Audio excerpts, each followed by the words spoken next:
بسم اللہ الرحمن الرحیم نحمدہ ونصلی علی رسولہ الکریم۔ انجینئر علی مرزا سے جو ہمارے اختلافات ہیں، علماء کے اختلافات ہیں، وہ ساری دنیا کو معلوم ہے۔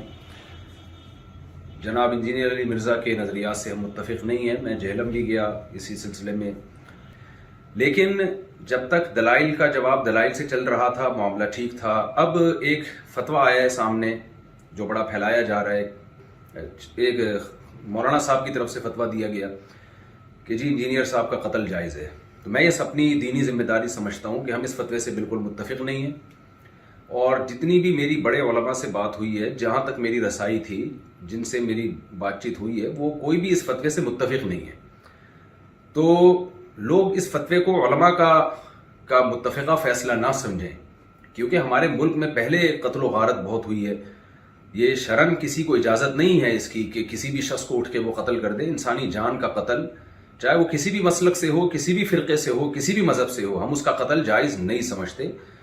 پاکستان میں قانون بنا ہوا ہے کہ کوئی بھی صحابہ کرام کی بے ادبی کرتا ہے یا گستاخی کرتا ہے تو قانون بنا ہوا ہے۔ تو یہ سپریم کورٹ کا کام ہے، ہائی کورٹ کا کام ہے، جج کا کام ہے کہ وہ یہ فیصلہ کرے کہ کون گستاخ ہے اور کون گستاخ نہیں ہے، اور اس بیس پہ جو بھی پاکستان کا لا ہے، قانون ہے، وہ نافذ ہونا چاہیے۔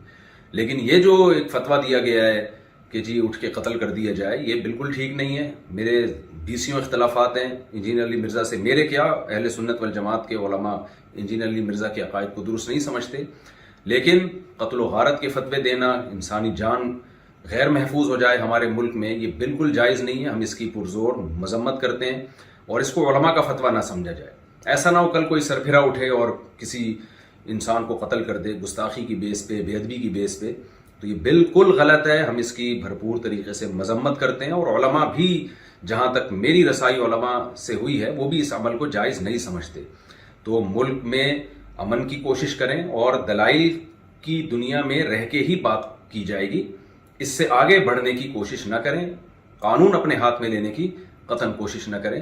یہ جو ریسنٹلی فتویٰ آیا ہے اور سوشل میڈیا پہ پھیلایا جا رہا ہے، بالکل غلط ہے۔ قرآن و سنت کی روشنی میں اس فتوے کا کوئی سر نہیں بنتا، اور وہ پھر یہ ہے کہ ذرا سی کسی کی بات زبان سے کوئی لفظ نکلتا ہے نا، لوگ اس کو پکڑ لیتے ہیں۔ جنید جمشید کے ساتھ ہوا، مولانا طارق جمیل صاحب کے ساتھ ہوا، اور سیالکوٹ کا جو واقعہ ہوا تھا، ہم تو یہ جو واقعات تھے ان کے زخم ابھی چاٹ رہے تھے کہ جناب ایک اور فتویٰ مارکیٹ میں آ گیا کہ جی فلاں کو قتل کر دیا جائے۔ یہ بالکل درست نہیں ہے۔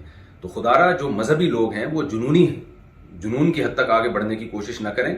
پاکستان کا اس